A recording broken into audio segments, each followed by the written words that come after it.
La musica, i colori e i profumi che abbiamo avuto del sud del Brasile sono stati una cosa stupenda ed ci sono state delle cose che si sono mosse, abbiamo trovato parenti che non sapevamo di avere, siamo stati in 15 amministrazioni comunali, abbiamo riallacciato amicizie che ci eravamo dimenticati, un Veneto lontano tantissimi chilometri dal nostro Bassano e da Cittadella, che non dimenticheremo mai e ci resterà sempre nel cuore.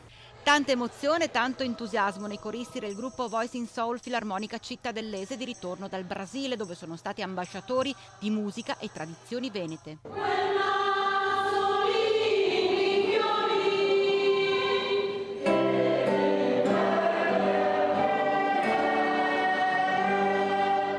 Momenti che i protagonisti hanno definito indimenticabili perché sono venuti in contatto con una realtà solo in apparenza distante, alla scoperta di un Veneto sconosciuto e sorprendente. In regalo hanno ricevuto dai cugini brasiliani un dizionario portoghese-italiano che il gruppo donerà alla biblioteca di Cittadella. Nelle varie amministrazioni che abbiamo incontrato, l'italiano, come lo chiamano loro, è seconda lingua ufficiale. Loro redigono i documenti ufficiali dei comuni, delle amministrazioni in portoghese e in italiano, quindi era necessario questo strumento anche per noi, insomma, per avere prova, per non dimenticarci di quello che abbiamo potuto provare con mano e sentire col cuore. E la speranza di rinnovare e rafforzare questa nuova amicizia nei prossimi anni.